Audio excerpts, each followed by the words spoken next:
we are recording. I'm ready. I am ready to hit the house. I'm sitting at my desk because I actually cleaned it, so now I have a place to sit. I normally do the podcast from my bed because I don't want to clean up my desk, but it's nice and neat now. And I'm a big boy. I showed my mom. CMO does this awesome magic trick where he can sit 4 of his friends on one stool. All you have to do is flip it over. Correct. It's super convenient, but hurts the asshole. Let me just say. You know what? I've been doing that for so long. At this point, I prefer to sit on a tree stump, if you know what I mean. That's right. I need something a little girthier. Simo went to the beach with the bottom of a beach umbrella, screwed it into the sand. Say, wait, where's the umbrella? No, that's just for me. Sit. The other day, we're doing a show, and Carlos is like, "Has anyone seen my tripod? Oh, this tripod!" It's like a chair on the go. Yeah.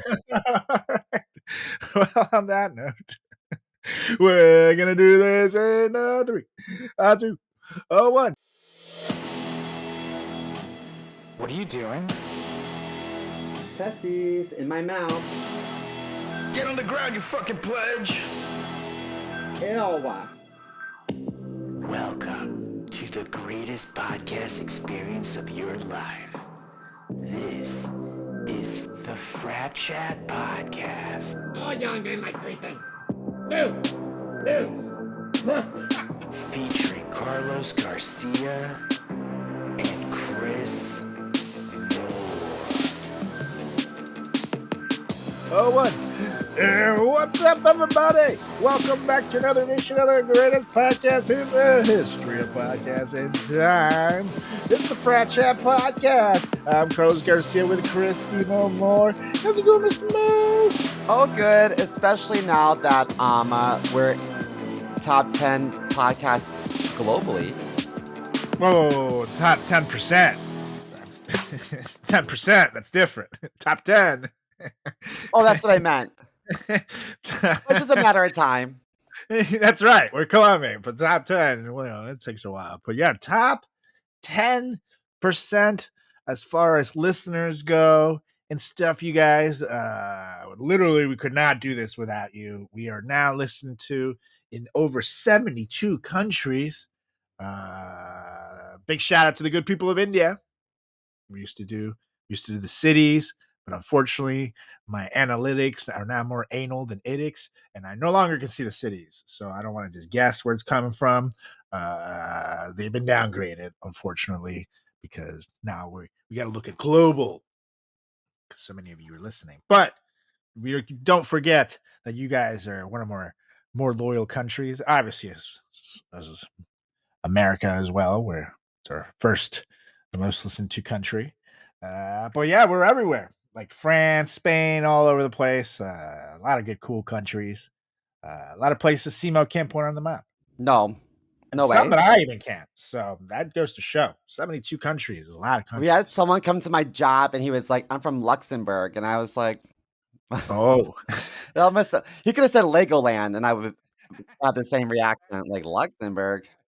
It's like that explains the spare car. Totally got it. Yeah. So top 10%, most listeners in the world. That's a cool little factoid to add to a resume right there. So good stuff. We love you guys. Again, we can't do it without you. So keep listening, and then maybe we can be the top 10 podcasts in the world. But tell your friends, tell them to like and subscribe, share this podcast, share our online clips at FratChat Podcast. Shoot us an email, fratchatpodcast@gmail.com, and suggest those topics and ask us shit. Keep this train moving. And not like the sexy kind. The D train. I jump on the D train every day. That's how I get to work. Literally, that is how he gets to work. Yeah. Comes every 7 minutes. Very convenient for New York City. So Shout out D Train. It is my favorite train. It is really. I like the D Train. This is not a penis joke, people. This is a rare compliment for the MTA. Oh, good time. I think I heard Donald Trump say something on the news. He was like, you know what? Somebody tell Chuck Schumer that the project he's been working on for 20 years, we're ending it permanently. And they're not going to get what they want in New York. And he was such like a big baby. He canceled a tunnel. I think it was what it was, a high-speed tunnel between New Jersey and New York. That was going to be like a $16 billion project, I believe it was. But he's on a tour right now to hurt all his enemies, including the Democrat states, taking away benefits. But the thing is, he's announcing it himself as retaliatory. So anybody who's listening knows that it's him doing it. It's not the Democrats' fault. It's just him getting revenge. But I mean, short term and long term, this just hurts the U.S. economy, his economy that he needs for the midterms coming up, and it takes away jobs. A $16 billion project building a goddamn tunnel between New York and New Jersey would have been fucking a goddamn load of jobs. You know, literally the biggest load. Oh yeah, CMO of jobs we haven't seen here in a long time. And he just took that away, all because he's a petty little bitch, and he'd rather give billionaires tax cuts. And note that they don't even move away from the lie that this is all about giving illegal aliens health care. Like, they still say that lie. It's been proven wrong. It's nowhere in that fucking Democrat package doesn't say anything about illegals getting fucking health benefits. And it's illegal in the federal government. They can't get fucking health benefits. But people still shout that and say, no, it's because of these Democrats. They're going on all these networks and they're saying all this bullshit. And very few are just calling them out on it and be like, no, that is a lie.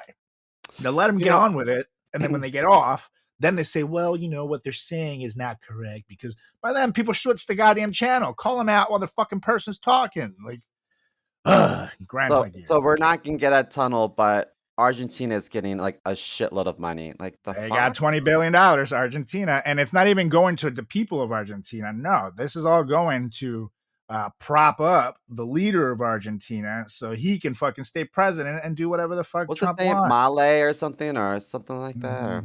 And now notice that he's saying the shit that he wants to start doing military operations and CIA operations in Venezuela. Why? Because he wants their oil. And then he can actually use the war act that he tried to use with Venezuelans a few months ago, that the judges told him, well, we're not at war with Venezuela, so you can't use that to round them up. And that, you know, now he kills two birds with one stone, literally. So things are great, you guys. And did I mention grocery prices are up 25% since he took office? Ooh. But you know, the people who voted for their groceries are really fucking quiet. You know, when I think about like qualities of a leader that I want to possess, you know, myself, like I strive to be empathetic and to be resourceful and, you know, like follow through and all. But when I think about like the qualities of Donald Trump, these are qualities that I don't want to exhibit. So when I think of Donald Trump, I think retaliatory. I think emotionally reactive. Yeah, he's a child. I think, juvenile. Like there's no good characteristics that I can think of that I would want to emulate, you know?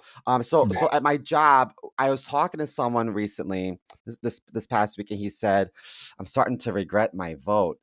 I was like, you're starting to. Now you are? I was like, are you a triple Trumper? And he's like, what do you mean? I was like, is this the third time you voted for him? He's like, yeah. It's like, okay.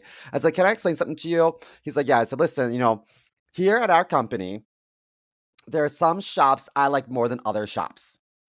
And so there are some like teams I like more than others. It just is what it is. There's some people I'm closer with than others. Some people may not say nice things about me because I hold them accountable. It is, you know, that's just life.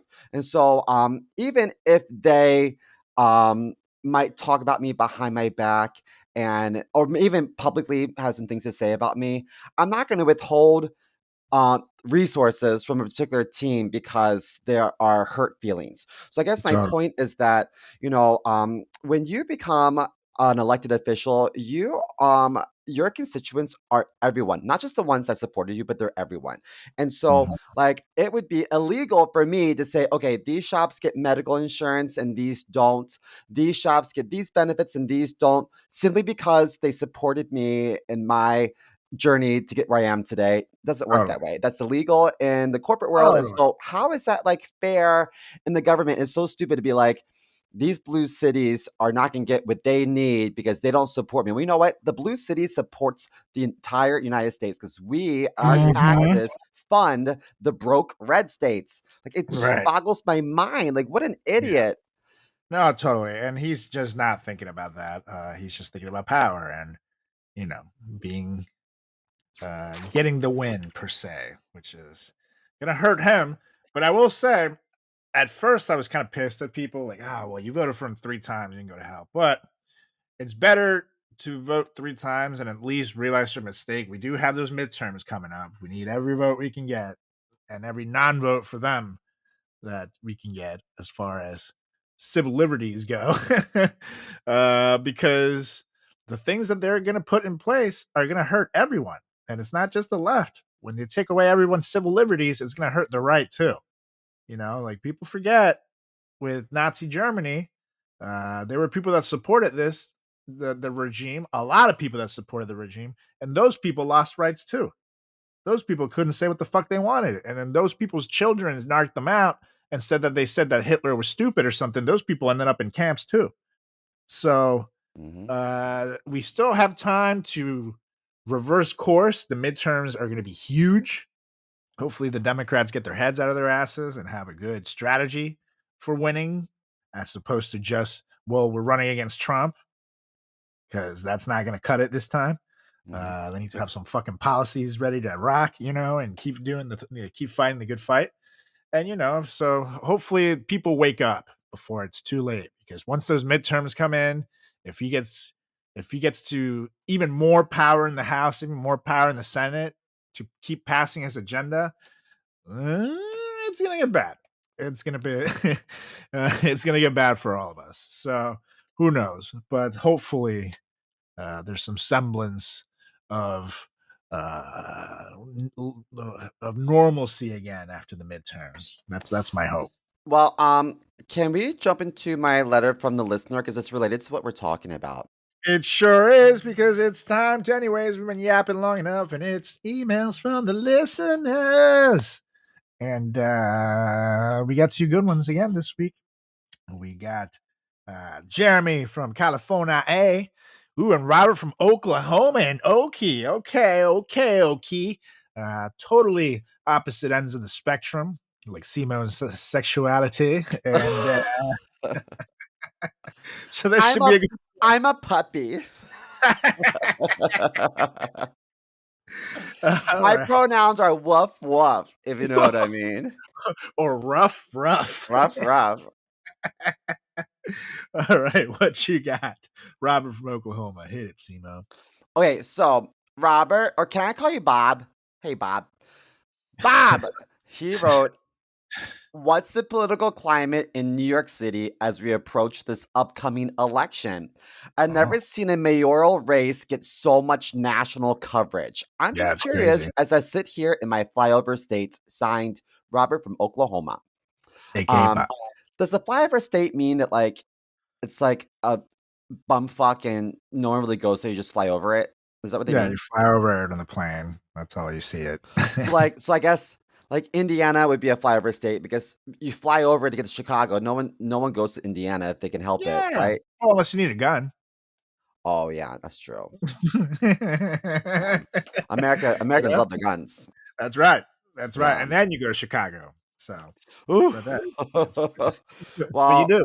that is that That's what the stats say. I was gonna say, is that before or after all the ICE agents? Yeah, right. What a scary time. Okay, so I you know I wish I was more well versed in the like local politics. I just know that Mamdani, who's won the he won the primaries kind of like by a landslide, you Yeah, know, yeah, he and crushed. he's Cuomo had to drop out. well, So Cuomo is now listed as independent. So he's on the ticket as an independent, and he's still fighting this race, and so he's still part of like all like the yeah, debates and yeah. things. No, yeah. I meant to say he had to drop out as a Democrat and then go in as an independent. But I think that Cuomo lost a lot of respect recently for bending the knee to Donald Trump, which he said he would never do, Yeah, he's his and bitch. and also you know a lot of older folks remember um Cuomo as a fearless leader when he was governor, but remember, like, he's a disgraced governor that had to step down because he couldn't keep his hands to himself, and he Yeah, also he was a also killed contributing a lot of factor those to older the folks. huh? He also got a lot of those older folk that remember that shit killed. So Yeah, got yeah. I to was keep gonna I his was gonna say like voters he alive. he kind of like single-handedly annihilated like an entire demographic of elderly Of his people during the base. pandemic. Yeah. He took a third of his voters out by fucking leaving them in the COVID asylums, I as mean, I like to call horrible. them. So So I feel like he just needs to like go go away. retire somewhere like in the mountains where he can't be around, Totally. people. Totally. So I think that a lot of people are saying things like Mamdani's too progressive, his ideas are too big, but my response to that is, so okay, Carlos, if you were to go interview for a job and you're negotiating your salary, you're going to go higher than what you want, hoping Totally. that when you negotiate down, you'll settle on what you really wanted all along. So Totally. maybe I'm aiming for $100,000 salary, but I'm going to ask for 115, and then Totally. I've got some wiggle room. So I think that politicians tend to overshoot, in the sense that they're going to be um, incredibly in this case incredibly progressive, knowing that like half the stuff's probably not going to get done, but at least you uh you have a clear plan of action, whereas Yeah, Donald Trump didn't really have any policy. He was just an no. asshole. But They're gonna round up immigrants and lower your grocery costs somehow, and everybody was like, yeah, it's so crazy to me. So I think that this makes sense to me when someone has ideas that may seem like they won't come into fruition because people are like, well, how's this going to happen? It may not happen. It may not. But that's just the way politics are. That's how negotiations are. Because in politics, you negotiate all day, every day right, with either side of the aisle. So, right. but I'm a big advocate and supporter of Mamdani. I think he's fantastic. I think he's very charming, and I also think that it's a shame that more Democratic leaders, especially in the Senate, don't endorse him. Shame on them for being punk bitches. Yeah. No, I just think in this particular case, if you listen to this debate, uh, it's pretty clear that one person won, and I mean, even all the news, which no, they're owned by conservative owners, so they tend to, they helped Trump win those elections. So just know Hmm. the tone that the media, even CNN, was bought out by a right wing guy during the Biden years. So it's more of a right wing network than we think. Um, whatchamacallit, but they all say he crushed. And if you listen to the to the debate, I mean, it was like he's talking policy, like I'm gonna lower your uh cost of living, so you can go out and do what you want in America because New York City should be affordable. And then comes Cuomo, say, "Oh, hey, well, I'm the best New Yorker in the history of New York, and I'm gonna fight Donald Trump." And then no one asked about that. And then you got Sliwa like, "Hey, I once got stabbed in a cab in New York City." He literally talked about that. Yeah. I don't ride the cabs anymore. I got stabbed in once in '73. However, I can still get around the city pretty good, and I'll be at every parade.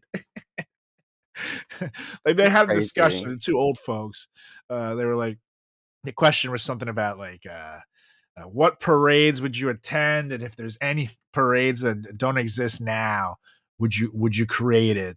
And Cuomo was like, well, frankly, there's a parade for everything, but I'd make sure to be at every single parade. And Sliwa was like, oh, I'd get to every parade before he could. That's right. And then the Mamdani's answer was like, to be honest, I have not thought about parades at all going into this. I'm going to try to lower your healthcare costs. I miss parades all the time, but I'm going to be working. I'm going to be working for you, not at parades, which is a good answer.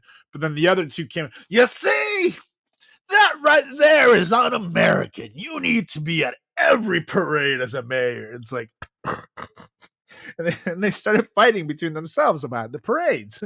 So meanwhile, my daddy's just standing there like Jim from The Office, doing like the breaking the fourth wall, looking into the camera thing. So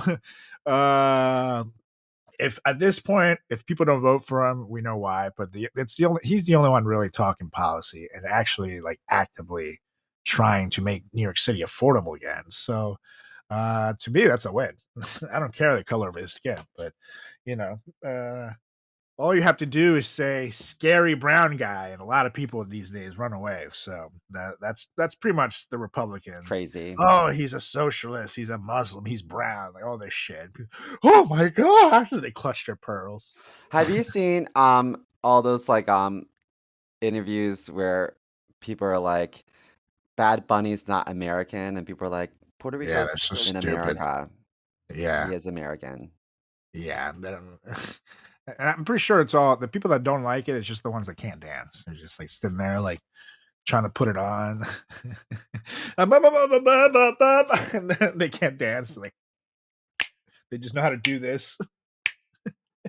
Like, God damn it, that damn We bunny. had a lot of those in our fraternity. Anyway, Robert from Oklahoma, thank you for your question. That's right. So what's now yours?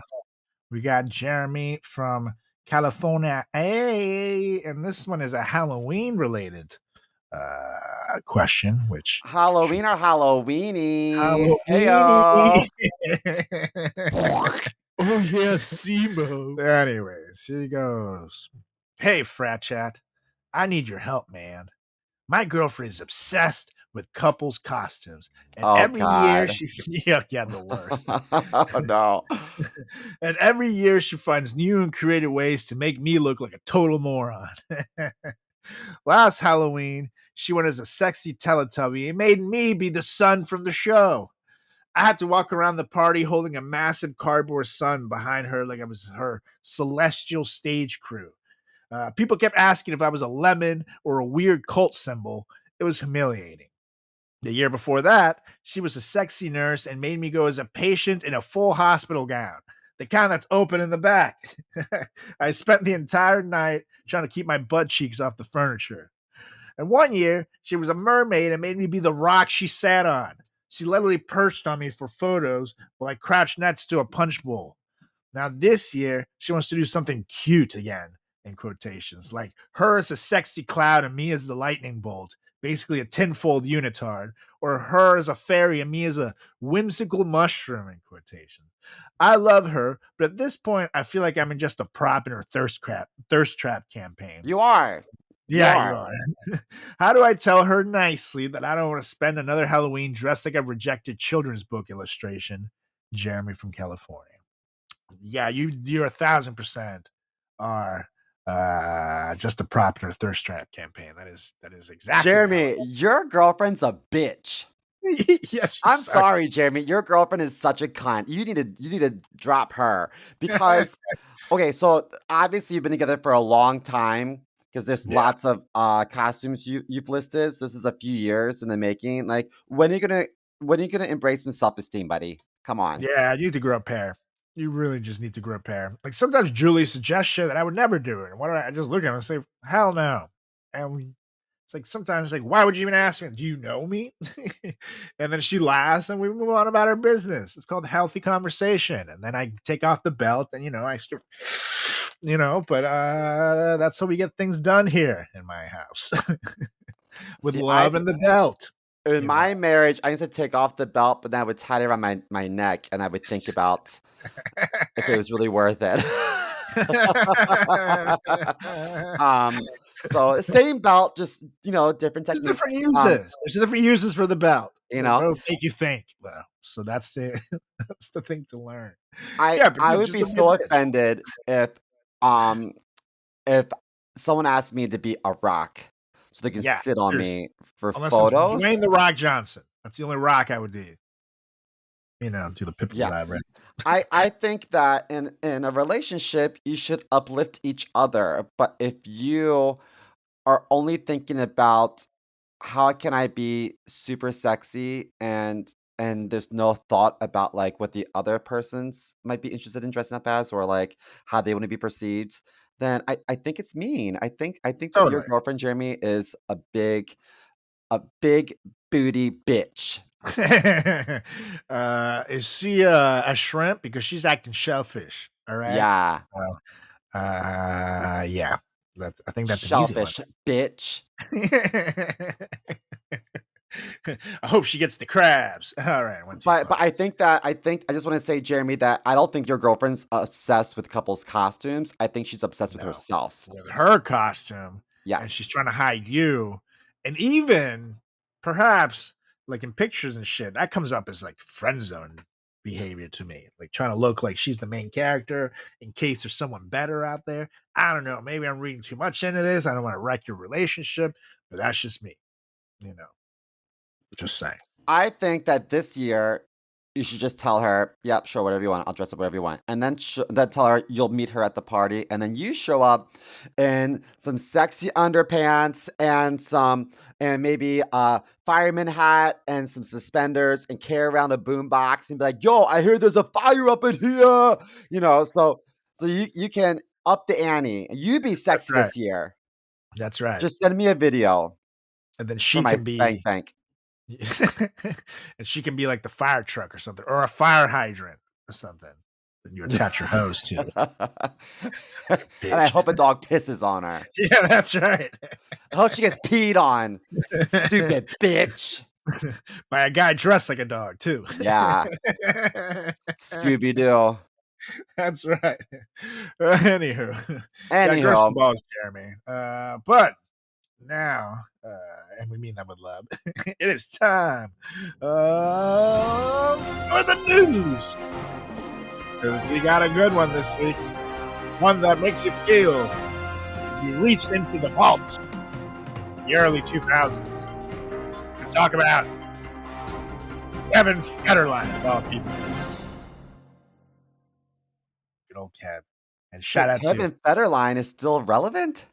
Yeah. He's back, baby. And more Federline than ever. So shout out to Apple News to the story. You see, last time I heard of Kevin Federline, he had gotten like really fat and then he had like lost some of the weight. I don't know. But anyway, so Kevin Federline. How's he look now? I'm going to Google. Yeah, Google him. That Kevin Federline, Mr. Britney Spears from the early 2000s, for like a hot minute, is back in the headlines because he's dropping a new memoir called "You Thought You Knew," and apparently, the big story coming out of this book right now is the big reveal, if you will, is how much money he got from divorcing the Princess of Pop, Britney Spears. And spoiler alert, it's not as much as you think, though it is more, in my opinion, than you deserve.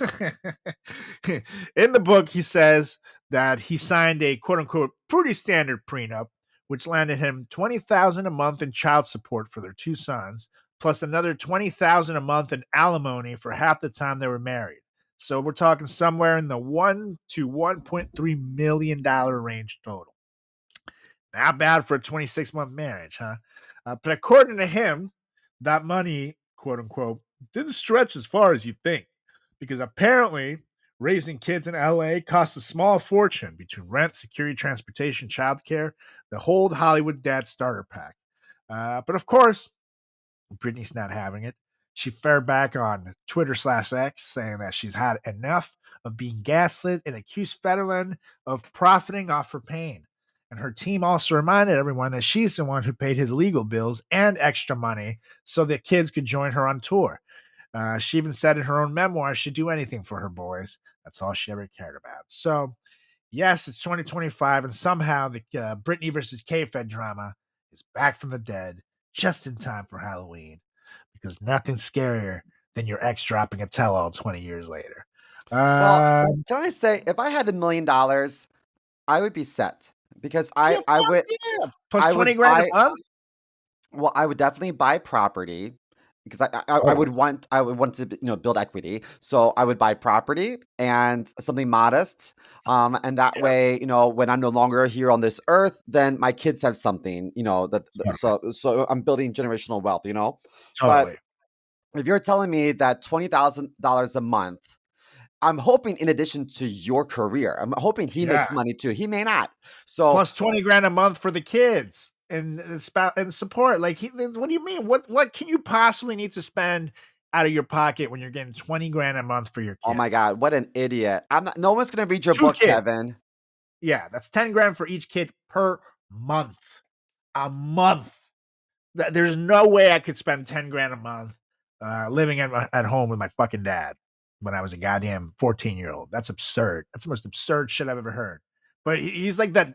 He sounds like that classic, like deadbeat dad. Oh, it ain't as smart as you think. Once I bought this beer in this car, there's not a lot of money left. It's like, dude, You know what? Um, he's a such a lot. fuck. Okay, so a lot of performers, I remember what it was like to really be to rely on gigs, and they're not always I consistent. hear you. And I hear so, it. like, That's my life. I think that I would bet money that while he was dancing, because he was a dancer, so while he was Yeah. dancing and working gig to gig and hoping for the best, he probably maybe he's never had like a 9 to 5 like stable career. Right. Maybe he's never done that before. Um, Totally. I can see him just like eating bonbons and Cheetos, and like doing nothing. That's the impression I get. Because he was on Celebrity Fit Club, and Yep. I was like, "Holy shit, this guy is really in a dark place." Yeah. He did not look good. He did not look good. And but it wasn't a dark place. He was just blocking the camera. It was kind of big.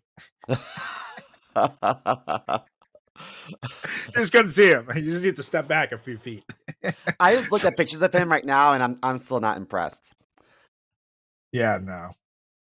But then again, he was never like super handsome. He kind of looked like White trash. yeah, like more. No. I was gonna say like kind of like Kid Rock. Well, I think Kevin Federline and Kid Rock both look like carnies. Yeah, exactly. They Like the look like hat. they would like run the equipment at the local carnival, and like I don't know. I, they just look like Yeah, and walking like he was STDs. skinny, but he wasn't ripped. Dancers are usually pretty ripped up. Like he never was. He had like the wife beater body. Like it was just not, and not like he beats his wife, like the wife beater shirt body with like the beer belly and nipples that are like 2 sizes too big for some reason. He has Yeah, big nips. yeah. I just saw this picture of him and Brittany. Oh no. What's Text up with this areola? Is that the Little Mermaid? Because I can see Areola. Let me see. I just texted you. Oh wow. Those things are some some fucking Yeah. pepperonis. It looks It's like you he's know what? smuggling pizzas under there. Britney Spears is such a babe. Um what where were her friends to be like, you can do a lot better? I know, dude. So they probably were like, "Well, you need to get over Justin, so and you had that 2-day marriage. You could probably just go out with like a bad boy. It'll be fun." And then here you go. Yeah. And Brittany was super hot when they got together. Like smoking hot. I think her hottest was when she was with Justin. He probably got the primest, the prime, but not far behind during this period. 2003, I think it was, 2004. She was super hot. She was like my crush of forever. Fucking I Kevin mean, Federline, man. she man, I feel like the world did her dirty. Yeah, She's such an icon. I What a know. sweet She should be girl. still touring or performing. She should be doing like residencies again if she wanted to. Like, she should be doing whatever the fuck she wants. She's Britney You know, goddamn Spears. every celebrity who like talks about her, they're always like, "What a sweet girl." It's very consistent when people talk about her. Exactly. But they drove her crazy. And by they, I mean like her people, her family, her fucking everybody, the press that would do bullshit to her. Like, a lot of people contributed to the downward decline. So I hope you all feel shitty. I hope you all feel like what's his face? Like Jeremy from California, dressed like an idiot. Jeremy, Hope your I'm so girlfriends make you disappointed wear in you. rock. Jamie, you got to send us an update. I want to know Yeah. how you broke the news to her that you're moving on to something better. Yeah. I hope she cries when you tell her, you know what, I don't think this is going to work because I don't think you love me. That's right. Based Yeah, off you should Halloween. videotape it and send it to us, and we'll reenact it on the air. That'll be I have fun. a great Halloween couples costume. How about you be the plaintiff, I'll be the defendant, and we can pretend like we're in divorce court. Or how about I'll be a police officer and you'll be the unsuspecting spouse who's about to get a restraining order. That could be fun. Yeah, that's a fun. Or I could just be the restraining order. I'll carry That's around a right. big poster board that says, "Stay the fuck away from me, you stupid cunt." Booyah. Anywho, Ew. what else we got? Do we have another article?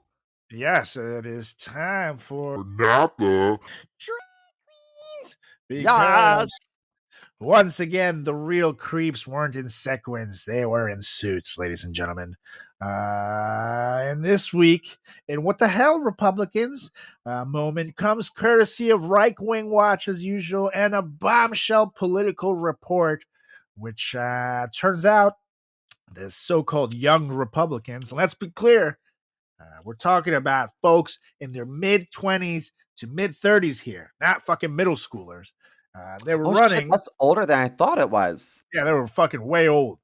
They were running a private Telegram chat full of racist, anti-Semitic, and flat-out psychotic messages.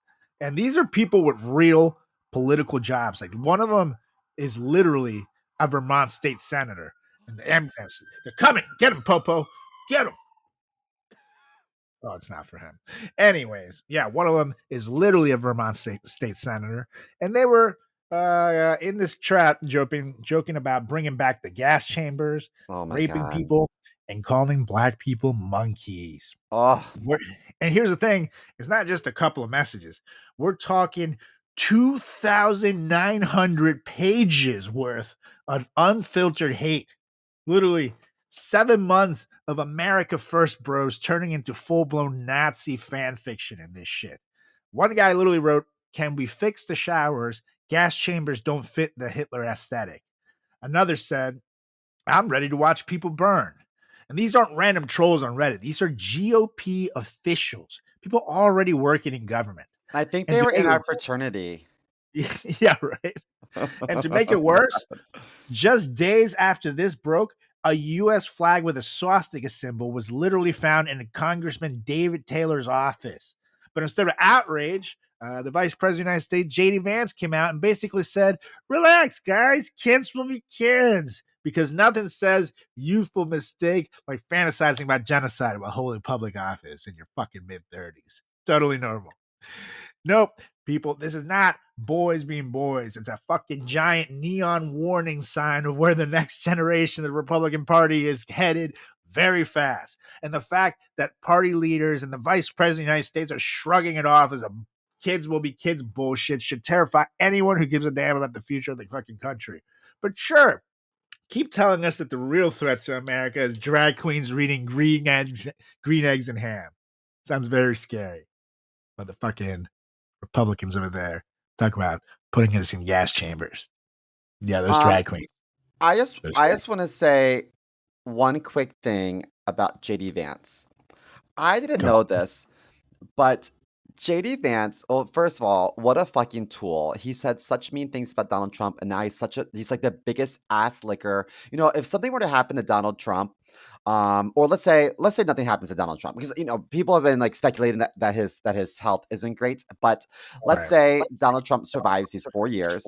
JD Vance will very likely run for Oh, absolutely. president. He already has his campaign ready for 2028. But he is not likable. There's no, No. even the Republican Party is gonna be like, "Oh, we rather put, you know, Nancy Mace up there instead of this fucking loser." But not only is he a loser that everyone knows is a loser, it bothers me that um his um his wife is brown, his kids are brown, and he doesn't stand up for brown people. No. Like you won't stand up for your family at home. Like the things that they said, these young Republicans, is such white supremacist bullshit, and you're gonna defend that when you have to go home and look your wife in the face. Like, what's wrong with you? But I just wanted to point out that James David Vance, JD Vance, his Bauman.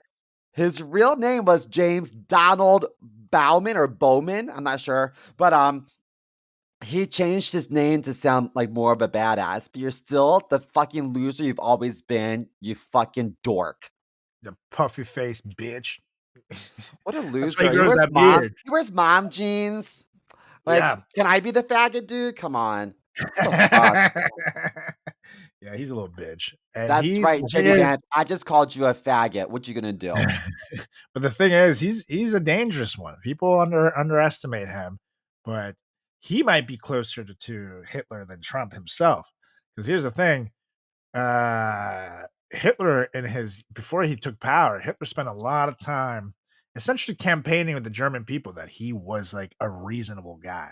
That was the effort of the book Mein Kampf, was basically telling people this is what I used to be before my, like this is where the world has to go. But I was like a pretty normal guy, I'm not crazy. I just my struggles are leading me to hate the Jews, like, and he is just like that. And he's trying to the way that he's able to gaslight people into normalizing these awful behaviors is very scary. And I'm telling you, uh, it wouldn't shock me if one of the reasons why they're doing all this gerrymandering is not to keep Trump in power. No, Trump is old, but JD Vance is very young, and they could fucking strong arm us with this guy for the longest time. The Mhm. president of Germany is the one that made Hitler chancellor. And that man didn't necessarily like Hitler. He just thought that he could control him. And he was an old ass fuck, though, who then ended up in exile, essentially. He was like, huh, where am I? Yeah, I'll sign whatever. That's what people don't forget, Trump is kind of that old man. He's getting there. And he's, acting more and more senile as the days go. People are they're just good at propping him up and making it look like he's not. So I just think relax, kids will be kids is so stupid. Like, this is scary. This is really, let me tell you something about white people. So, and I'm referring to the people that we went to college with in our fraternity. So, a lot of white people, they will have discussion points within their white people circle, and they won't repeat the things that they say amongst minorities, oh, whether totally. it's it could be, in front of gay people or in front of racial minorities or women or whatever. So they tend to like test the waters. So when you're amongst Yeah. white people, they'll test the waters, and they'll crack a little joke here and there and see how you react to it, and see if it's, I guess, quote unquote, safe to have this kind of banter about these, Sure. marginalized communities. It's really sad. Mhm. I see a lot of this in like Southern Maryland, um, Oh, people are and done and it to me below. when they realized that I was fucking Latino. I Yeah, mean, people say the Carlos, your worst. name's kind of a giveaway, but Yeah, right. some Or they go, well, at least Carlos came here the right way. I've heard that a bunch of times before, and it's like, then I just go, just stay quiet. There's no reason to fucking fight someone right now. Just stay quiet. You're at Walmart. Like Well, I think this is it's ridiculous. very damning, and I think that everyone associated with this kind of these discussions should be put on blast. Totally. I And that's think the that they thing. should publish it, and they should put the senator's name and picture right next to the other things that he said and contributed. It's Totally. horrible. And if you look at the pictures of these people, you'll see that it's not a kids will be kids. These motherfuckers are like fat old guys. If anything, they should be in that chat researching how they can find their PPs, because I guarantee you, many of them haven't seen them since Obama was president. But you look at the shit they're saying, and one of them even said, well, not just one, a couple of times, imagine if someone ever read this group chat, which means they're fully aware that what they're saying is horrible. And it goes to show these are not children. Like, these are people in their late 20s and fucking 30s, mid 30s. Like, I'm 37 years old. Should I be like, oh, I'm just a kid, I made a mistake? No, my ass would be in jail if I fucking tried that shit with a judge. I'd be like, sir, are you serious? So no. If you can go fight for the country overseas and shoot weapons at the age of 18, you are an adult. That's what the government says. And It's so like, are you you gonna make that kids? Get out of here. It's They're again, not it's kids. gaslighting. It's gaslighting. And JD Vance is a master gaslighter. Like, you hear every time you hear him talk, he's gaslighting about some bullshit.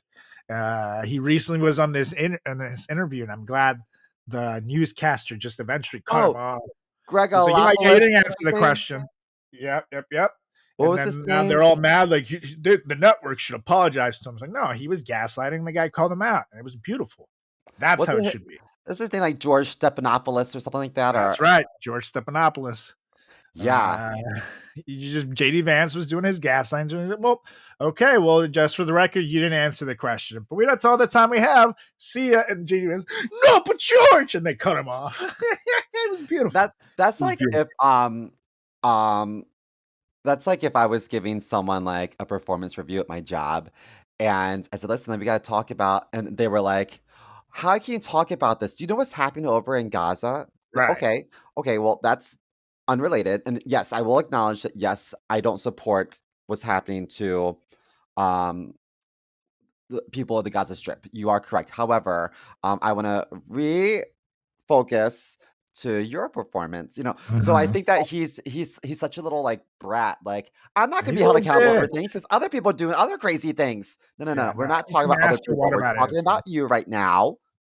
And that's the talking points on that side. It's just whataboutism. And then they start throwing random facts, but that's also cult talk. That's how people in cults literally get their message across. They start confusing you with so much other shit, and then you go, well, you know what? Maybe what they're saying actually makes sense. And that's what it is. And they'll start talking about the Clintons and then Obama and then all this shit. And then, like, what the fuck? Like, this has nothing to do with anything that we were talking about.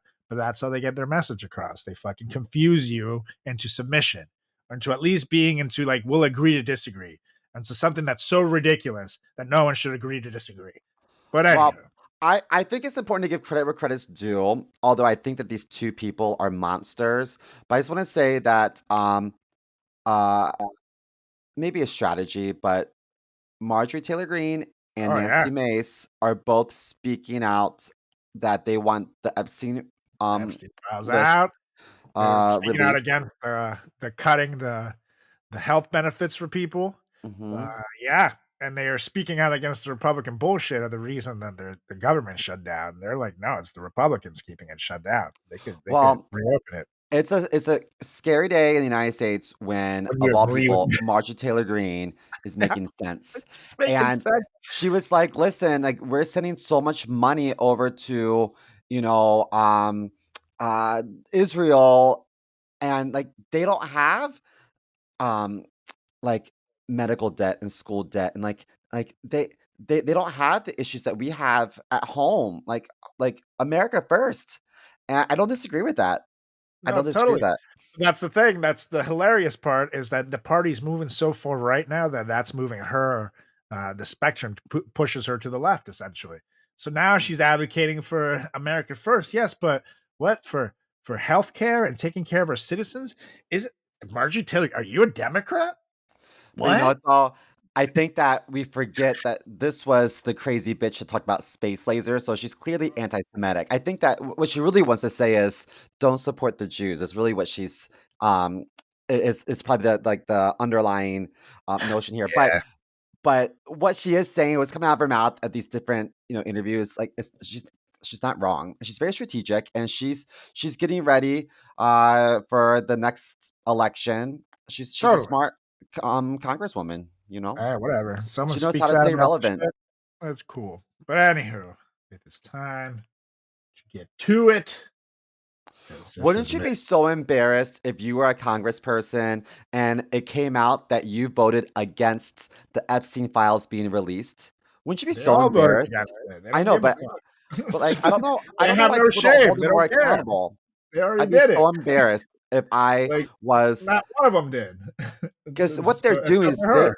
they are supporting and defending pedophiles. Like that's so embarrassing. What is wrong with the world? My God, All people are right, all right. sick. Enough. It's time to move to the goddamn topic, CMO. Okay. Enough. Because this week, that's on me to bring it to a fucking Halloween topic. Because this week we got a good one for you. We got a scary one for you. And one that proves that you actually don't need ghosts or serial killers to be terrified. Because real life is horrifying enough. That's why this week we're bringing you the top 10 real life moments that make your stomach drop, your soul leave your body, and your brain start narrating your own documentary. Like, it was at this moment he realized he was doomed. I narrate my Dachshund Morgan Freeman voice, but that's just me. So again, we got the top 10 scariest things that aren't actually scary, brought to you by the FratChat Podcast. And it's going to be scary. Okay, we're back. We're back. That's right. You have an honorable mention. Yeah, we do have an honorable mention. That is one that, if you know type thing, which is why I didn't make the top 10, because some people don't have use for this and don't need it so much. But these are all real things that happen to you in real life. However, when this does happen to you, it can be way scarier than a Freddy Krueger nightmare. And the first one here, the honorable mention, is losing your passport, especially internationally. But it always happens in the most inconvenient place possible. Like you're at the airport, a hostel, or a foreign bar bathroom you definitely shouldn't have been in. 1 minute, 1 minute you're feeling worldly and cultured, and the next you're tearing apart your fucking bag, literally whispering, "No, no, no, no, no, no, no, no, no, my God, no, no, no." The fear hits you all at once. Not only do you not have an ID, but you now officially don't belong anywhere. Not even a person anymore. You're just a guy or a girl with no country and too much fucking carry-on luggage. And then the real horror starts. You got to deal with embassy paperwork. You're fucking hungover, you're jet lagged, and you're standing in a line full of people who also made just one mistake. And then you're Googling, can you board a plane with vibes like an idiot while trying to remember if you even have a birth certificate somewhere. And when you finally find your passport wedged behind a sock or in your back pocket, you just collapse in gratitude, like you just survived a hostage situation. It's not just relief, it's resurrection. But though, that anxiety stays with you all day. Yep. Like, and after that, it's like, oh, I still got it. Yeah, and then you're in the Uber heading to the airport, and you're like, I just need to touch it one more time just to make sure I have it. Even on the plane, you're like, I just need to see it one more time. I always do, dude. Always. Fuck, man. It's like the scariest thing for me. Think about it. If you're out of town and you lose your passport, you're fucked. Yeah. And now, especially in America where they're doing, they're hunting down immigrants and doing the whole real ID thing and whatnot, like the passport becomes way more valuable to prove, like, not just that you belong in the country, but that you're a citizen, Otherwise, I can end up in some fucking ICE facility. You just don't know. So scary. So fucking scary. Well, my first one is, it shouldn't be scary, but like, I get creeped out when people that I don't know my name. That could be a few. It could be a few different things. Now, for one, we're in the biz, So we do perform quite a bit. So some people do come because they see our pictures on posters and they're like, oh, like I've seen them online or I've seen them before. They think they're funny, yada yada. Um, I had someone one time that knew me from New Zealand, and I offended them because I thought Australia and New Zealand were the same place. So I had a New Zealand fan for like a second until I was like, wait, what? But anyway, sometimes um, I might go into like Walgreens or Dwayne Reed in New York, and they'll say, "All right, thanks, Chris." I'm like, oh, How how do do they know you my name? know? But in the medical industry, we have to wear name tags. It's a Right, legality in New York. So you right. have to have like not just your name, but also like your position listed. You could be like nurse practitioner or a doctor, or it could be receptionist, whatever the case may be. So I normally have my name tag on, which makes sense. I also have a hoodie that has my name embroidered on it. And then when people are like, thanks, Chris, I'm like, oh my God. So then I start thinking, did I get so drunk and meet this person somewhere? 'Cause that happens. I No, drink a sir. lot. It's literally written on you in ginormous letters. But like if you were just like, I don't know, let's say you're at a diner and then they bring you your bill and whatever, and then when you're leaving, they're like, all right, see you soon, Carlos. And you're like, how do they know my name? Oh, Oh, I'm because they running. just I think ICE is after me if someone. but it's because They're waiting. they just signed you just the receipt will have your name on it if you use a credit card, you know. That's true. But I just get so creeped out when people know my name and I don't know their name. Yeah, Does no, that ever that's fair. happen to you? You're like, how do you know that? To be fair, I am terrible with people's names. So a lot of times when people don't know my name, or people know my name, I don't know theirs. It's usually just, I remember their face, but I'm like, yeah, buddy. So I just play it as that. But I do like meet a lot of people again that I have met over the years and I have no fucking recollection who they are. So I'll usually, especially if I'm with Julie, I'll do this trick where I'm like, oh man, I'm so rude. I didn't introduce you guys. This is my fiance, Julie, and then I kind of like do the hand and like Hmm. let them introduce each other from there. It's like, oh hey, I'm Joe. Yeah, I met Carlos and the thing. I was like, I do that sometimes. yeah, Yeah, and then that's my move. yeah. Gotta be prepared for these things. So, I've done that a few times. but when you're by yourself, you just gotta, that's where the acting chops come in. I'm like, yeah, dude, of course, yeah, dap them up. I have no fucking clue who they are.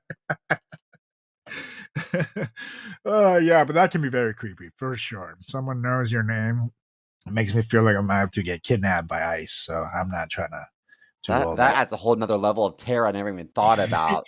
Yeah, Ugh. right. New fear unlocked today. 10/18/2025 at 1:10 p.m. New fear officially unlocked. Hmm. Now for the next one. This one right here actually flows right into it, but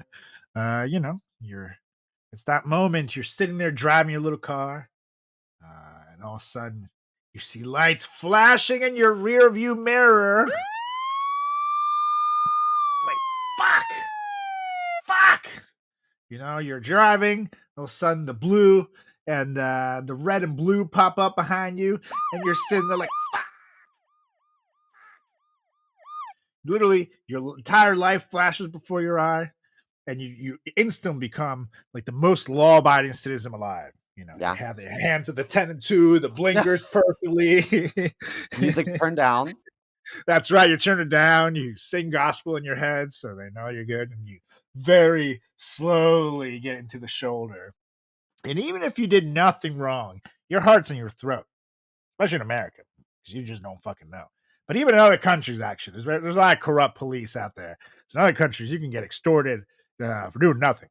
So even if you do nothing wrong, you're terrified. You're sitting there, you're rehearsing an alibi, like you got a fucking trunk full of illegal fireworks and dead bodies. And then the cop speeds right past you, and you feel fucking reborn again. You promise you live better. It wasn't for you. If you weren't already speeding again 2 miles later, you might learn something. But yes, when the cop lights come up, and even if it progresses and now you got to talk and you got to do the license registration thing, and then you're opening your glove box like, sir, I'm just going into my thing. I swear I don't have anything in there. It's so goddamn scary until they drive away. I just feel like something's like clutching my heart. You know, I'm just like one wrong move and it's over. Fuck that. I had a friend one time. We're not friends anymore. He has a lot of problems, but he got a DUI in Miami, and he moved back home to Maryland. He got a second DUI, but in Maryland they didn't know about the Miami one, so they treated it like it was separate. Wow. And then he got another DUI. So one night he calls me and he was like, I'm freaking out. I was like, where are you? He's like, I'm like in the bushes. I was like, what? And he's like, I literally jumped out of my car and ran. I was like, so where's your car? He's like, is that a traffic light? I was like, so No. you just ran from the scene of a crime? So not only are you drunk and you have a DUI, another DUI, but also you ran from, what is wrong with you? Go back there. Go back there and own up to it and like and cry and apologize, you know. So what a mess. But like, you know, there are some people like him that should never drive. He Totally. does not need to be behind the wheel of a car. Like there's that woman named Karen from Potomac Housewives, and she's had a few DUIs. Like you know what? Everyone's like, it's so sad she's in jail. No, her ass needs to be in jail because she's putting everyone at risk. It's scary. So Yeah. so whenever like I see flashing lights, and it might be for me, I think to myself, there's like a smorgasbord of like weirdos out there driving. Like, why me? Mhm. Like, you just fulfill your Mhm. quota. Yeah, essentially. And sometimes they just pull people over who they'll know will just stop, just so it's easy. You know? So stupid. Yeah, it's bullshit. Yeah, but that is Bullshit. scary. That's a very sobering moment, even if you're not drunk. Totally. Like literally, if you're not doing anything wrong, it's just you know, the wrong cop means your day is ruined. So fuck that. But anyways, what you got next, Mr. Mo? Well, I think it's always kind of like jolting when someone says, especially if it's a significant other, but even if it's like a coworker or like your supervisor, if they say, hey, can we talk? Yep. It's like, it's serious. Oh, we need to talk. Yeah, Both. we need to talk. So I'm always like, oh no. And so like, I think I even tried like to not phrase it that way when I had to have a serious conversation because I just think that that's just such a loaded phrase. So Totally. I'd rather someone just be like, "Oh my God, I have a funny story. Remind me to tell you later," you know, as Yeah, opposed or you to, got a minute? You got a yeah, second? Like, nah, you know, that's disarming, but we need to talk. ooh, yuck. Yeah, that's loaded. That's very It's loaded. never good. It's never good. We need to Mhm. talk. Or Very it's loaded. also, no else I can't stand is people are like, Oh yeah, SEMO. Loaded. yeah, when loaded, locked and loaded. When people say, okay, so here's the thing. I'm like, oh fuck. I'm not gonna like the thing, and the thing is gonna be a Yeah, the long thing is not gonna be story. good. It's Here, the never thing. good. I don't want the thing. You Don't can want keep it. the thing. I'd You rather can not keep have the it. thing, and our relationship would be a You lot can better. take this thing and shove it, Just fucking. sit on the thing, and That's spin. right. That's I don't right. want the thing. Yeah, no, and the worst is when you get like we need to talk in writing because then you have no context clues. You know, because it's like, hey, hey, can we talk for a minute? You know, like that's fine. Hey, can we talk? You got to, you know, it's like you get it written. Can we talk? It just makes like your like stomach sink. Yeah, Ooh. yeah, no, totally. You know, and actually, I feel bad because one time I was drunk and I got mad at Julie for something. I don't know, she was out, but like I was like, "We need to talk when you get home," and I meant it as like I'm mad at you, and but like we'll talk about it and it'll be fine type thing. But she read it as we need to talk, you know. And then she gets home and she's like, "I'm coming home right now." It's like, no, I need you to go. And she came home super early and said, "When you fucking wrote me this." And I was like, I'm so sorry. I totally see how that could have been misinterpreted. Asshole. Yeah, so I've been What's guilty of wrong it with myself. you? I know. I know. Yeah, we need to talk is I don't like it. I don't even You know know what? why. it out that way. When you say things like that, I'm surprised she accepted your engagement. When you pulled out the ring, she had every right to be like, remember that one time when you said we need to talk? Yeah, when you said we need to talk, and And you you didn't think mean I'm it gonna like say that. yes? Whew. Yeah, Yikes. shit. And I was like, damn it. I get it. It was on me. So that was my bad. I'm sorry. Did not mean it. So yeah, do not use that one, people. Whether you're someone's significant other or someone's boss. Mm-mm. But on to the next one. Ooh, this is a relatable one. It's one of my biggest fears, actually. One of the reasons why eventually during COVID, I kept cutting my own hair. And after COVID, I never went back to the barber.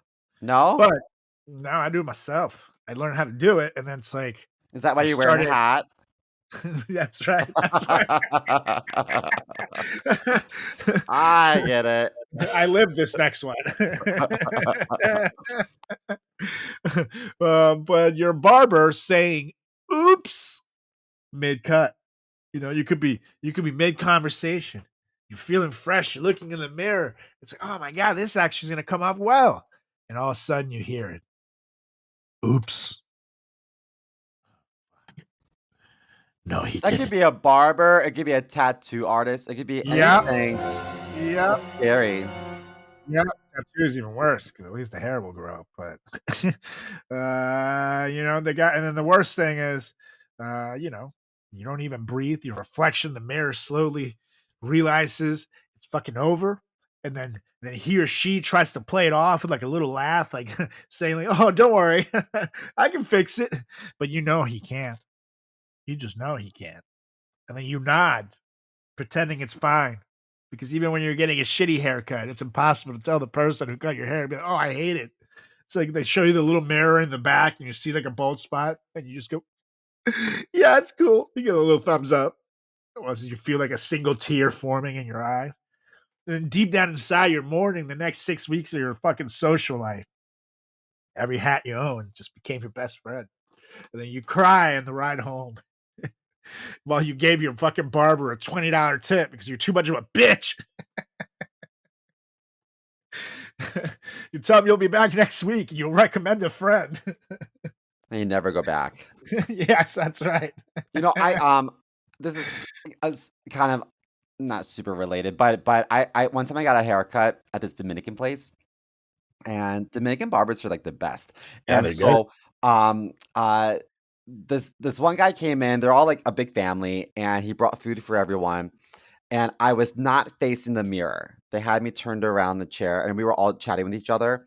And it wasn't because he didn't want me to see myself in the mirror, but it's just so that we could all like look at each other while as we're chatting. And Totally. they said, "You want some?" They'll be like, "It's really spicy," and I was like, yeah, I love spice. Like, you sure? Like, white people, you don't know what you're getting into. This is super spicy, but that's okay. So as I'm eating it, they were like, "Chris, can I ask you a question? Are you wearing makeup?" I said, "No, no, no. I never wear makeup." I was wearing mascara, um, as I do most of the time. I was like, "No, no, no. I don't wear makeup." What? That's not gay. What? So when they turned me back around to look at the mirror, mascara was running down my face because it was so spicy that I had like black lines like all down my face from like crying over how spicy it is. So obviously I was wearing makeup. I was just too embarrassed to admit it, but like cat's out the bag now. Oh I felt so no. stupid. Oh no. Wow. And then I never went back. I was so embarrassed. It's like, oh my gosh, they're probably like this fucking, you know, friend of Dorothy. What the Should have been like fuck? that? Oh no, that's stigmata. I'm just cursed by the blood of Jesus. It happens every so often. this is Damn called chimichangas. This is called discharge. It's a Yeah, symptom of that's right. familial conjunctivitis. I'm a big whore. I'd That's rather you right. think I'm a whore than a bitch. That's right. Don't take facials from Harvey Weinstein, people. Let me tell you. Yeah, with this gross He will ass not get dick. you casted anything. He's lying. I love He's how lying. everyone that describes his dick had to do it publicly in front of like the judge and jury Oh, about how God. gross his torn up That's genitals so were. awkward. It's like, yeah, you know Toad from Mario Kart? Yeah, like that if he was sprayed in the face with acid. Yeah, I mean, that's pretty fair. His dick looked like the Nazis in Indiana Jones when their faces melt, the curse. Ugh. You see souls coming out of it like a Mortal Kombat villain every time he It's pulls like, it out. uh, what's his name? Christopher Lloyd Oh, in yeah. Roger Rabbit when he's Yep. melting, Yes. you know? Totally. He is an American gem. We don't talk about him enough. Dude, he's still at it. He's in the Wednesday show this season. Yeah, he's so cool. He's so good. And like the thing about him is that he's such a good character actor that in certain movies that he's been in, it's taken me years to realize it was him. Like when he was Uncle Fester in the Addams Family. As a kid, I had no idea that I was watching Christopher Lloyd. It was like it took me like watching it back as an adult. It's like, oh shit, like that's him. He was totally at the same time as he's portraying Doc in Back to the Future. He's being Fester, who's totally different. He was So like, also man, the villain in Dennis the Menace. He had long yes, he hair was. When he and he was feeds him so the beans. scary. Yeah. Had no idea that was him What until a literally great like 6 actor. months ago. Yeah, like he is so good and he can look so different. Like, no, that man is a goddamn gem. I love him. Me too. Uh, All right, well, next up, so I'm so scared of bugs. And oh, sometimes, like, if you have a bug in your house, it doesn't mean that you're a dirtball. Or it might mean that. But like, well, once in a blue moon, I'll see a little spider, and I'm like, oh my God, how's this happen? Like, I'm so clean. How? But like some bugs are actually good because like, um, I think the scariest bug to me are like the centipedes that have like a million legs. And yeah, sometimes they're around water. And yeah, so like I saw one at work the other day, and then someone at work was like, "Don't kill it." I was like, "The fuck you? No, in my house?" You know. So they're like, "No, because those actually feed and prey upon the bugs that you don't like. So right, they eat roaches, they eat like flies and gnats and ants and things like that. So um I if it's in my house, I'm still gonna kill it. But I shouldn't get so scared because we're on the same team, you totally, know. But whenever I totally. see There's good a bug, bugs, and even little spiders that are good that kill all the shit. They're not poisonous, but like I don't want a fucking spider in my house. I feel you. yeah, so I think that like, when I see these bugs outside, I give it a bit more leeway. I don't kill them anymore. But inside I'm like, no, you're dead. You're dead meat. I think that whenever I see like a bug, I assume, oh, this is probably part of a family. They're all gonna eat me in my sleep. So nice knowing ya. But Totally. bugs scare me so much, and some of them like are good, and I shouldn't be such a bitch, but like I like my anxiety goes through the roof. Yeah, no, I hear you. Bugs are fucking in Venezuela, our cockroaches are fucking massive too.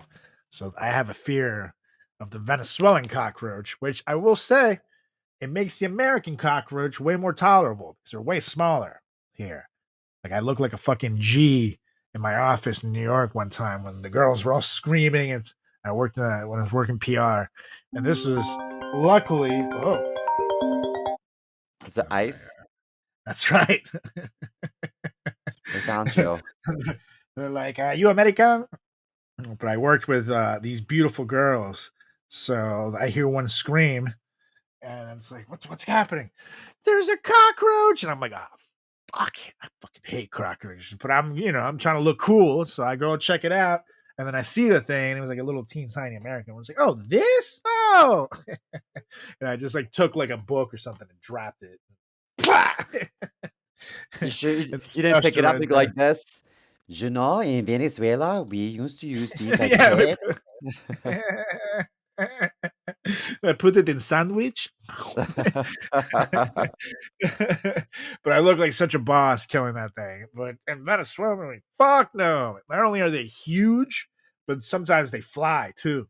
So like you Oh think you're gonna kill it, my and that God. motherfucker takes to the skies and comes at you. You're like, ah, like no, no, no, no, no.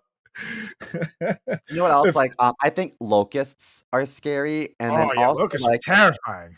but they don't bite you. They're not mean. No, They're no, but you're harmless. like They're just loud. And surrounded by thousands of goddamn like beetles and shit, like or yeah, and there's like little jumping things. What the fuck are they called? On crickets or Crickets, grasshoppers? yes, the Yeah, I think grasshoppers and shit. um there's like a biblical um uh tie-in when it comes to locusts that is scary to me. If you grew up in the church, Totally, you're like, oh, this isn't good. totally. But anyway, yeah, so bugs, but specifically centipedes are like something that scares me, but it shouldn't be because they do the Lord's work. The Lord. Okay. And on to my number 3, my top 3 here. And up next with your barber saying oops, there's another profession that needs to watch what the fuck they say around the people that they're serving. In this particular case, I'm talking about doctors. And in this particular horrifying thing that should not be scary, but it is when you're sitting at the doctor for any reason and they look at you, they look at your chart, look at whatever you're showing them, and they go, hmm. Oh no, not the Like doctors should be banned from saying, hmm. That is not, it's not a medical sound. It's a fucking death sentence to me. Like you're lying there in a paper gown that you know some guy probably farted in 5 minutes before, completely exposed, and they hit you with that vague noise that can mean fucking anything. Then they stare at the chart like they're reading from like an ancient prophecy, you know what I mean? And then you start writing your will in your head. Like, I guess I'm gonna leave my N64 to CMO and shit, and then finally go, oh, it's nothing serious. Your cholesterol is a little high, and you're just supposed to be going back to your day. Like, no, man, I just fucking lived an entire psychological thriller in my brain, thinking that I had something seriously wrong with me over your goddamn which even though it was a 3-second it seems like it was like a 3-minute and now I'm fucked up, all because of you. And my heart rate's up, and then they're like wondering why and shit. You do your blood pressure and shit, and they're like, man, your blood pressure is really high. I wonder why. Yeah, because you stress me out, motherfucker. That's why. I hate doctors too. You I know, don't like I went recently to, I think I might have talked about it on the pod, I don't remember, but I went to the dermatologist to do like a skin check. So they checked me all oh over. yeah. And she had on rubber gloves and she used popsicle sticks. So I was like, why do you need popsicle sticks if you already have gloves on? Like this seems like a little much. But Yeah. I had her check in some freckles down below, and then she says, oh, this little thing, well, I'm not worried about that. And I was like, I hope they're referring to my freckle and not my equipment. And she's like, no. That was referring to this little mole here. I was like, okay, you have to be really careful the things you say because it's really affecting my self-esteem. So doctors have no idea how much we linger on every little like sound that they make. Everything that they say, we're like, you know, Totally. Absolutely. Yeah, no, we're already on edge at the doctors. You don't need to fucking be or interesting. No, I don't need to hear any of that. I need to hear that I'm good and get me the fuck out. That doctor is the equivalent of we need to talk. And I don't yeah, like it. I that's don't like it true. at all. So drop that shit, doc. Well, my next one, I feel silly saying this, but like back in the day, I didn't care who you voted for. I was just happy that you exercised the right to vote. You know what I mean? Right. But if I um see someone wearing a red MAGA hat, or if someone discloses that they voted for Trump, I get a little like anxious. I'm like I don't know if I want to be near this person. I don't want to be associated with this person. I don't want to talk to this person. This person. I associate like Trump with like Nazis, and I Yeah. associate him with like ICE raids and like taking away civil rights and things. So when people voted for Trump, I feel like I'm being overly dramatic because they just might be fiscally conservative and just trying to save a few dollars in taxes. Like, you know what I mean? It might not be that deep for them, but to me, I'm like, you're the enemy. And so I feel myself getting like hyped up, and I shouldn't. It shouldn't matter. You Um, should vote for whomever you want to vote for, and it's none of my business.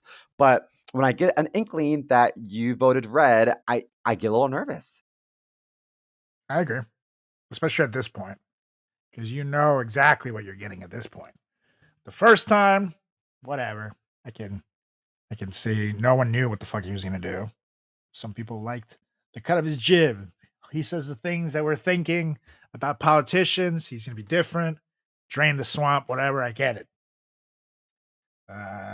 Second term, okay. I can see even still give you somewhat the benefit of the doubt there, but at second term, I'm losing you already when Biden ends up winning because you saw how he just did everything with COVID and left us completely fucked, and you're still, let me get some more of that. Third term, with Project 2025 out there, at least he denounced it and was like, I have no idea what that is. So he was like giving people a reason to kind of be, no, that's not, I'm not voting for that. You can see he has nothing to do with that. And grocery prices are high. He gave people that talking point. So at least there's a small percentage of people who were like actively thinking that he could lower grocery prices, and he would, who got suckered.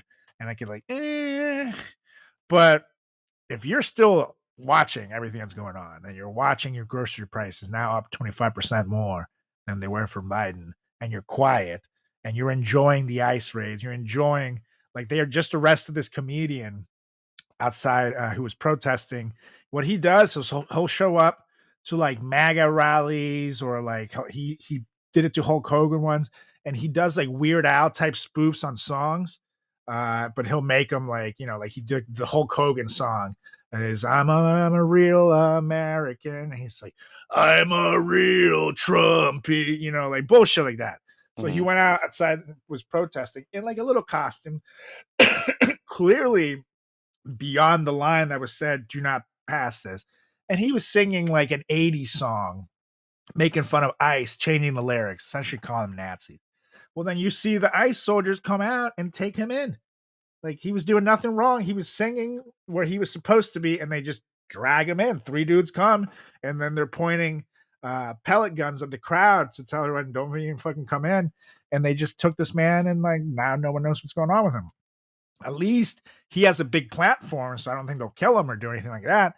But like, he's a white guy. He's a comedian singing in a shitty costume, and they took him away. So yeah, if you support this shit at this point and you're still in, it's, you're far too gone, and now I'm scared of you.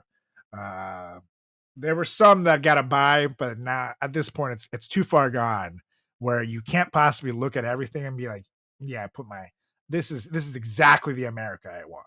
If so, you scare me. So just say, I'm with you. Anywho, on to my number 2. And this one is relatable for any gender. It's not necessarily every age, but I do know some people that that have been affected by this on the younger side, but usually it starts to hit in your late 20s, 30s, and so on. But this is finding hair in the shower when you wash it. It's bad. It's bad, people. That makes my heart sink.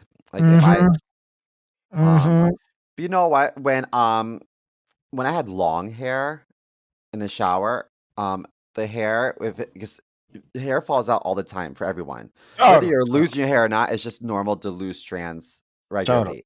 And so in the shower, I bet you Julie can relate to this. When you have long hair and if you are washing your hair, sometimes the hair will fall down your back and congregate in your butt crack.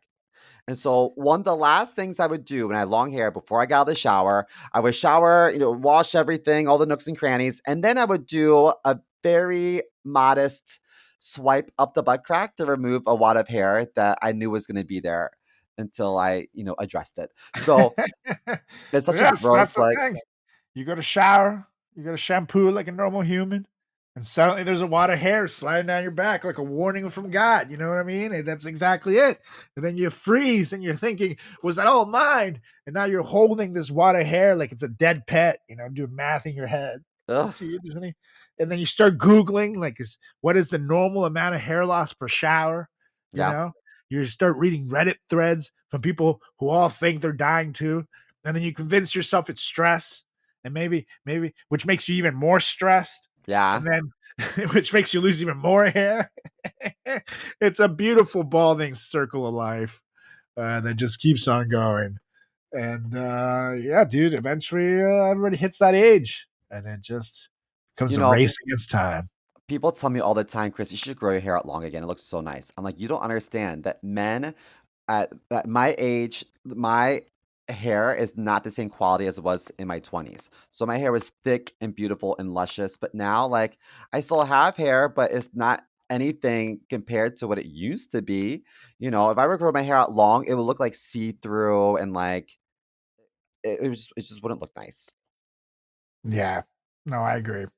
It's good that you have the self awareness because honestly, if you want to see what it looks like, people look at any old rock star from the 80s that still has long hair. Their hair looks like shit. All of Yeah. theirs.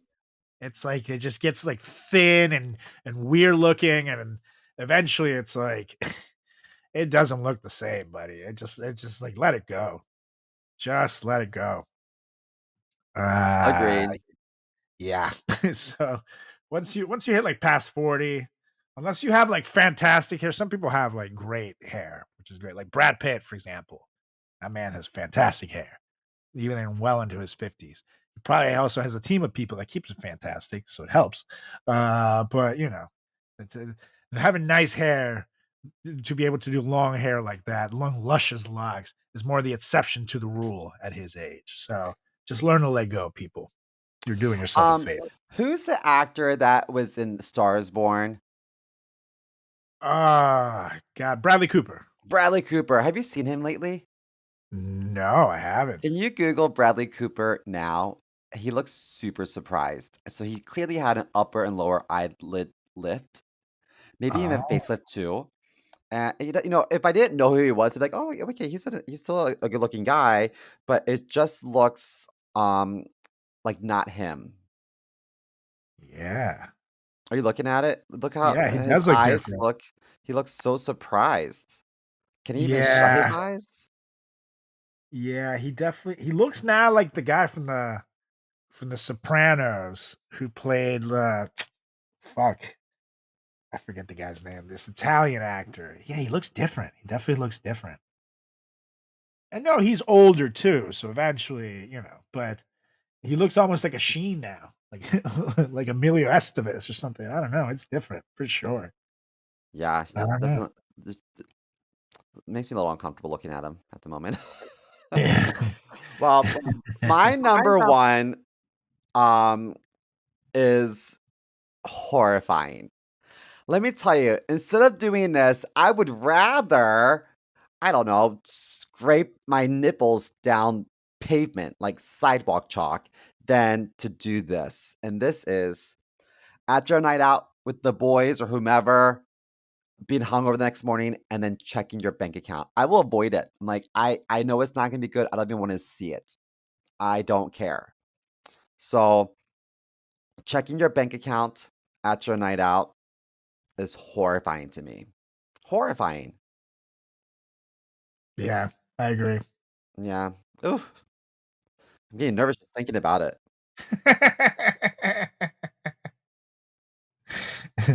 That's so true. I'm like stressing out just now. Having flashbacks. My friend's like, I gotta check my account. I'm like, don't do it. Don't. I don't want to be here when you do it. Yeah. Let me walk. Let me walk away. No, no. And the worst for me is when I go out and I'm low on money and say, "Oh, it's my turn to get shut around." Like, all right, I got it. Let's go. And then I'm like, "Fuck! I don't know if I remember to transfer money over to the account." And I'm like checking the balance real quick while the bartender is like doing like the slow mo swipe, like, and I'm like, "Oh shit! Transfer $20. Transfer $20." I've been there. You know, I think you ever have like friends who are like, I'll get the first round. What do you want? I was like, I don't know, just a beer, you know, just whatever, just for happy hour.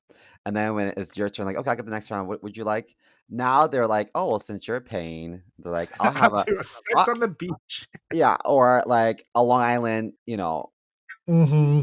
And then like the bartender would be like, single or double, and they'll say, oh, a double, thank you. I'm like, what? You just paid $6 for me, and now I gotta pay Yeah. $20 for Can I you? actually get 2 of those? I'd rather just double fist real quick. I'm like, the hell? Yeah, some people are assholes. Or you ever go somewhere and they have episodes about this, like on Friends and stuff, but like, you ever go somewhere and everyone's like, should we just split it evenly? I'm Oh, like, yeah, and it's like, no, no absolutely way. not. Because Yeah, I just had a couple beers and you ate and drank your face off. I'm not paying for totally, you, girl. Come on. totally. I see people do that shit. Oh, we'll just split it. It's like, dude, you had 6 rum and cokes and a fucking steak and lobster. I had the salad and the Bud Light. I don't think we're gonna split this. Or they'll say, okay, what's the total? I'll Venmo you now. But no. You will Venmo after we decide on a tip. Don't Totally. do that. And You know, tax. yeah. Mhm. I'm like, come on, guys. Mhm. We're better than this. Yeah, people be shisty. I don't trust the shistiness. Fuck no. Ugh. Yeah, that's a good one. Checking your bank account Ooh, after a makes night me out so with the boys. nervous. And I have to say, this one's even worse in cities here like New York or in California, where it's really expensive. San It's not so Francisco's bad when I go to expensive. Maryland. And you can get a bucket of like 72 beers for $6. Yeah. But you come down here, it's like it's expensive to be an alcoholic. Hoboken is basically just as expensive as New York City. Yeah, it's just as bad. And they know they can be because it's, a mile from New York City. We can see it from the water here, they know that they can do it. I have to say Hoboken is very nice too. There's a lot of cool stuff out here, but yeah, no, fuck no. It shouldn't be like a Blue Moon a glass of Blue Moon, like a normal standard pint of beer, should not be more than fucking $8. Like that's absurd. It should be like $4. If you get a 6-pack of it for $10, one should not be $8. I'm just saying. I agree. And then, I think to myself, airports, what a crime. When Bernie Sanders is talking about, um, you know, um, cost of living in America, I'm like, well, can you also mention airports? Because like a bottle of water at an airport shouldn't like break the bank. This is crazy. Totally. I agree. Anywho, 1,000%. well, what's your last one? The last one, the number one most scary thing that is not scary, but is actually really is fucking scary. This one, especially if you're fun, it can be happen to anybody. But it is waiting for the results of an STD test. Horrifying. That's bad. You ever want to talk? Do you want to feel pure primal fear? Forget haunted houses, people. Try sitting in a clinic waiting room surrounded by pamphlets that all say it's more common than you think. Oh, I didn't even think about that. Yeah, that's true. That's true. You're suddenly a nervous fucking wreck. You're replaying your entire dating history like it's the world's worst highlight reel. You start texting old flings like, "Hey, how you been? Also, are you still alive? Anything itchy down there?" And then the nurse comes in with this fucking clipboard and says your name, all slow, and your heart just stops. You try to act casual, like, no, it's totally routine, nothing to worry about, while you're sweating through your shirt and your undershirt like you're Donald Trump in a tax trial. And every second before they tell you, it feels like a countdown to Judgment Day. And you go, oh, that's it. I have the HIV. I have AIDS. I have herpes. I have everything. It's awful. And then they finally say, you're all clear. Ooh. And you instantly become the most religious person alive. You walk out of there reborn, promising to make better choices in your life, at least for the next 2 weekends. Then you get really drunk and then say, hey, baby. And the cycle starts back over. You know what?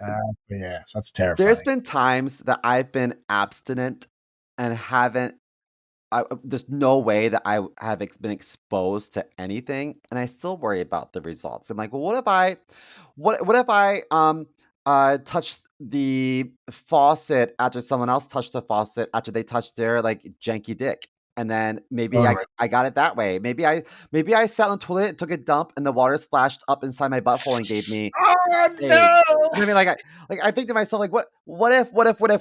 And Yeah. I go crazy. And then what happens is when they call with like good or bad results, thankfully I've never been in a position where I've gotten bad news, knock on wood. Yeah. But like they'll call, and normally my phone's on silent at work, and then I'll notice that I have a missed call, and then they won't answer. I'll call them back a million times. Oh my god, oh my god, oh my god, and they won't leave a message.